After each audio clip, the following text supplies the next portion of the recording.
한국고전 베스트 30 박시전. 이튿날 상공은 바깥으로 나와 가장 충실한 종을 불러내어 돈 300냥을 주고 지시하였다. 종은 상공의 말에 고개를 갸우뚱하며 이상스레 생각하기도 했지만 분부를 받들고 종로에 있는 객주집에 가보았더니 과연 그러했다. 말의 흥정꾼을 불러 그 중에서 비루 먹은 말을 손으로 가리키며 조용히 말하였다. 저기 있는 말값은 얼마나 합니까? 흥정꾼이 묘하게 생각하는 눈치더니 말했다. 건강한 말은 많은데 하필 연약한 말을 사려고 하십니까? 값은 7냥입니다. 우리 영감님이 분부하시길 7냥 하는 말을 300냥 주고 사오라 하시니 이 돈을 받으시고 그 말이나 제게 주시오. 말흥정꾼이 크게 놀라며 말하였다. 그분도 이상도 하시네. 7냥 하는 값싼 말을 어떻게 300냥이나 받고 팔 수 있겠소? 절대 받을 수 없소. 상공의 종이 말하길 이것은 우리 영감님의 분부인데 어찌 거역할 수 있겠소. 하며 300냥을 억지로 주려 하니 말 흥정꾼이 나직히 말하였다. 말값은 7냥 내어놓고 그 남은 것은 우리 두 사람이 나누어 갖고 집에 돌아가서 300냥을 다 준 것처럼 하시오. 상공의 종도 그렇게 하기로 마음먹고 반씩 나누어 가지고 말을 끌고 돌아오니 상공이 나와서 말을 이끌고 뒷돌로 나가 박씨를 불러오라고 분부했다. 박씨가 나와서 보다가 상공에게 여쭈었다. 송구스럽지만 저 말을 도로 내다가 주라고 하십시오. 상공은 박씨의 말이 이상해서 물어보았다. 네 말대로 사왔는데 어째서 도로 주라고 하느냐? 박씨는 똑똑히 대답했다. 아버님께서는 모르고 계시겠지만 저는 알고 있습니다. 말값을 덜 주고 사왔으니 무엇에 쓸 수 있겠사옵니까? 그러해서 도로 내어다 주라고 하였사옵니다. 상공이 놀라서 종에게 꾸짖었다. 너는 말값을 얼마나 주고 사왔는지 솔직히 말하였다. 종이 여쭈길 영감께서 지시하신 대로 사왔나이다. 하니 박씨가 몸을 돌이켜 종을 꾸짖었다. 아무리 네가 어리석은 상놈이지만 상전을 속이길 예사롭게 하니 어찌 통탄하지 아니하리인가. 네가 말값을 흥정꾼에게 주자. 그 놈이 말이 말값 7냥만 빼어놓고 다른 나머지는 우리가 똑같이 나누어 먹자.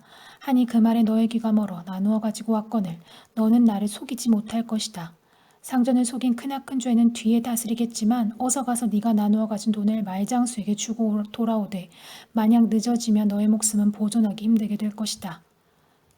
종이 박씨의 말을 듣고 나자 두렵고 겁이 나서 땅에 엎드려 100배 사죄하고 속히 객주집에 가서 거간꾼을 보고 꾸짖어 말하였다. 이 몹쓸놈아, 너의 말을 솔직하여 고지 듣고 말을 가지고 갔더니 하마터면 상전께 씻을 수 없는 죄를 지을 뻔했다. 말값을 모두 합쳐서 말 임자를 찾아가 사연을 말하고 300냥을 억지로 주고 돌아와 박씨에게 말하였다. 전부 주고 돌아왔습니다. 박씨가 이르길 물러나 있거라 하고 상공께 여쭈었다. 말에게 하루 깨 한 대와 생동쌀 5흡씩으로 죽을 쑤어서 3년만 먹이고 초당 앞들에 찬 이슬을 마친 다음 버려두고 나면 쓸 곳이 꼭 있습니다. 박씨의 진중한 말에 상공은 기꺼이 허락했다. 벌써 3년이 다 되어서 하루는 박씨가 안채로 나아가 시부모님께 절하였다. 그때까지도 부인은 며느리의 얼굴이 보기 흉해서 눈썹을 찡그렸지만 항상 웃는 낯의 상공은 손까지 잡고 며느리에게 일렀다. 무슨 할 얘기가 있느냐 아가? 박씨는 담담하게 여쭈었다. 아무 달 아무 날에 명나라 황제가 돌아간 소식을 전하려고 사신이 올 것입니다. 이번에는 기필코 믿을 만한 종을 시키시어 내일 아침에 그 말을 끌고 나가서 남대문 옆에다 세워서 두면 공문을 가지고 오는 칙사가 보고 저 말값은 얼마나 됩니까? 하고 묻거든 말값은 38,000냥이요 하면 그 사신이 그 값을 전부 주고 살 것입니다. 그 말값을 받아오라고 하십시오. 상공은 박씨의 말을 신기하게 여겨 그의 말을 허락하고 그 이튿날 신복 종 원삼이를 불러 단단히 분부를 내리었다. 네가 이 말을 끌고 남대문 옆에 서 있으면 필시의 명나라의 칙사가 이러이러 물을 것이니까 말값이 38,000냥이요 하면 곧바로 다 치를 것이다. 주는 대로 받아오되 조심해서 다녀오너라. 원삼이가 분부를 받들고 곧 말을 끌고 남대문 옆에서 있자니 정말로 칙사가 들어오다가 그 말을 보고는 통역관을 시켜주기에 그대로 말했더니 다시 묻지 않고 말값을 다 주므로 받아가지고 곧 돌아와 상공께 아뢰었다. 상공은 종의 노고에 칭찬하고 후원에 들어가 박씨에게 말값을 받아온 것을 말하였다. 어찌 그 말이 값이 그렇게도 비싼 것이냐?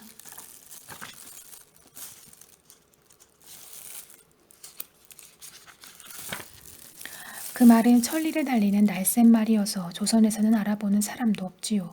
그러나 명나라는 지방이 넓고 오래지 않아 쓸 데가 많으므로 칙사는 영특한 사람하기에 알아보고 3만여 금의 비싼 값도 아랑곳 없이 사갔사오나 조선은 지방이 좁아서 쓸 곳이 없사옵니다. 탐복한 상공이 말하였다.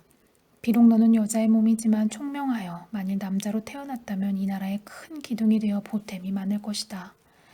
이 시절에는 나라가 태평하여 전 백성이 즐거웠고 또 상감이 성현을 모신 사당의 제사를 드리시고 과거를 베풀어서 인재를 등용시키시니 이시백이 과거를 치르고자 온갖 준비를 갖추고 나가려 했다.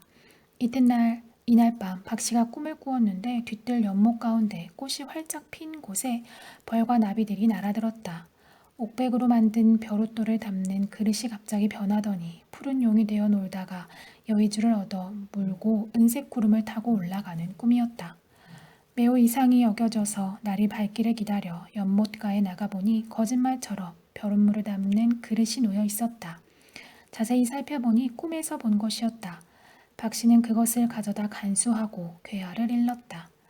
소서원에 가서 상공께 잠시 들어오십사고 여쭙도록 해라. 즉시 소서원에 다다른 계화는 시백에게 박씨의 말씀을 여쭈었다. 계화의 말을 듣고 시백은 언짢게 여기며 빈정거리듯 말했다. 도대체 무슨 큰일이기에 여자가 대장부에 가고 공부를 지체하게 하느냐? 계화가 돌아가서 그대로 전하니 박씨는 얼마간을 곰곰이 생각하다가 다시 계화를 보내어 일렀다. 무릇 여자의 도리로서 앉아서 서방님을 오시라 함이 당돌합니다만 잠시 들어오시면 과거장에서 쓰실 도구를 드릴 것이니까 한 번의 걸음을 하시길 빈다고 여쭈어라. 박씨의 명으로 계화가 마지못해 박씨의 전가를 상세히 아뢰었다.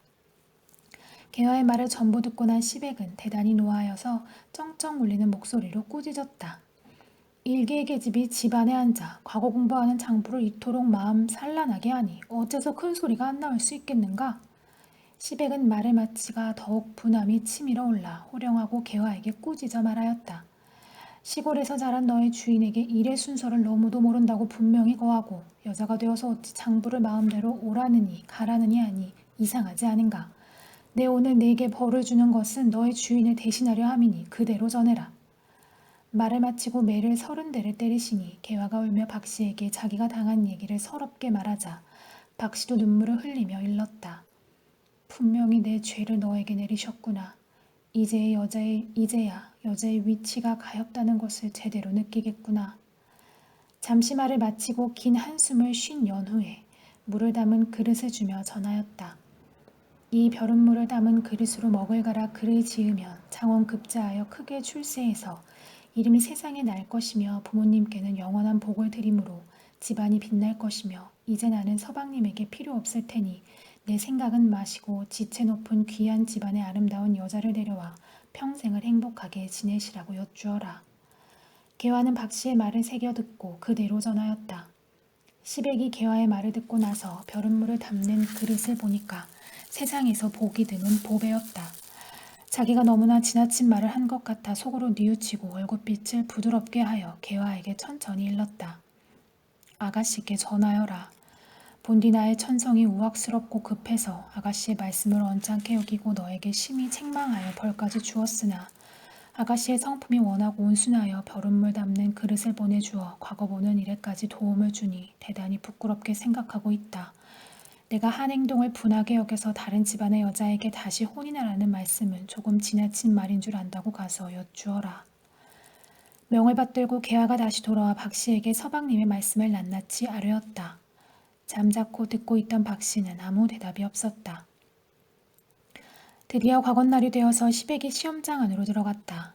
글의 제목을 보고 곧바로 그 벼룩물을 담긴 물로 먹을 갈아 단숨에 써서 내놓으니 너무도 글이 잘 지어져서 고칠 데가 한 군데도 없었다. 시백은 맨 먼저 글을 내고 발표하기만을 초조히 기다렸다. 얼마 후 시험관이 발표를 하는데 장원은 서울 출신 이시백이며 그의 부친은 이조판서 이둑춘이라고 크게 소리쳐 알렸다. 시백이 너무 기뻐 당황할 때 시험장 위에서 새로 합격한 사람들을 부르는 소리가 들렸다. 시백이 많은 사람들 속에서 나와 과거 보던 곳 아래에 이르자 상감께서는 장원을 보셨다. 시백의 댐댐이가 영특하고 월등한 호걸이므로 임금의 얼굴에는 기쁜 빛이 가득하였다. 그리고 이공이 그의 아들을 두어 나라의 큰 기둥이 되게 키운 것을 칭송하시면서 종이꽃과 남빛 옷을 내어주셨다. 시백은 성은을 살해하고 비단도 보아옥으로 된 띠에 뛰어난 얼굴로 풍악을 거느리고 대궐문을 나왔다. 기운으로 불그스레 취한 동작이 참으로 이 나라의 인재다웠다. 시백의 일행이 안국동 가까이에 다다르자 우선 사당에 엎드려 절하고 부모님과 친지들에게 인사를 하였다. 또한 바깥채에서 치하하러 온 여러 손님들이 장원을 부르는 소리가 들려 상공과 함께 나가보니 상공의 친구가 많이 모여 기뻐하고 치하해 주었다. 날이 어두워지자 파연곡을 불렀다. 그 후 시끌시끌하던 집안이 이젠 고요해졌다. 모든 손님이 각자 집으로 돌아가자 상공은 아들을 데리고 방으로 들어갔다. 대강 저녁상을 물리고 촛불을 켜서 낮을 이어서 계속 즐기는데 상공의 얼굴에 서운한 빛이 감돌고 있었다. 아마도 상공은 손님을 보기가 부끄러워 방 안에만 앉아있을 박씨를 생각하는 것 같아 보였다. 부인의 마음이 심히 상하여서 물어보았다. 오늘같이 하나뿐인 아들이 과거에 급제를 해서 경사스러운 일은 평생에 2번 다시 맛보지 못할 것인즉 어찌하여 상공의 얼굴빛이 그러하십니까?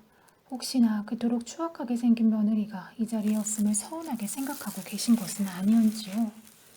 상공이 침묵하여 대답하기를 꺼리는 것 같아 보이자 부인이 재촉해서 물어보았다. 어서 말해보십시오. 갑자기 상공의 얼굴빛이 엄숙해지며 일렀다. 부인, 아무리 학식이 얕고 좁다 한들 겉모양만을 중요시하고 송에 담겨진 큰 재주를 가볍게 여길 수 있겠는가? 며느리의 재주는 위대하기까지 하며 옛 제갈공명의 부인인 황씨보다 크게 뛰어날 것이요. 덕행 또한 충만하고 절개가 돋보이니 주나라의 문왕인 아내인 태사에게도 견줄 정도이니 우리 집안에는 분에 넘치는 며느리인데 부인의 그 속 좁은 말은 우습지 아니하오? 상공은 여전히 좋지 않은 기색을 보였다. 이때 서방님이 장원급제를 듣고서 개화는 박씨에게 기뻐 치하하고 또 탄식하여 말하였다. 아가씨, 시집 오신 후로 서방님 모습은 단 한 번도 침실에 보이지 않았었지요.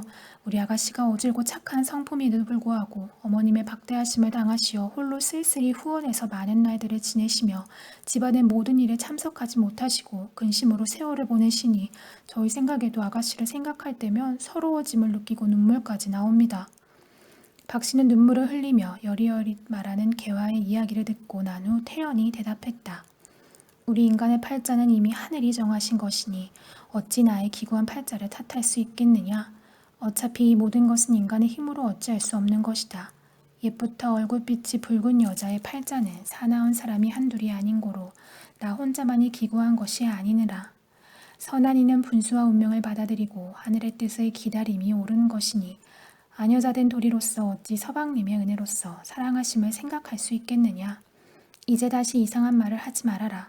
모르는 사람이 이런 말을 듣게 된다면 나의 몸가짐에 관해서 천히 여길 것이 분명하다. 박씨의 넓은 마음과 어질고 정숙한 말에 개화는 감격하였다. 이미 이때는 박씨가 시집 온 지 3년이 되었다.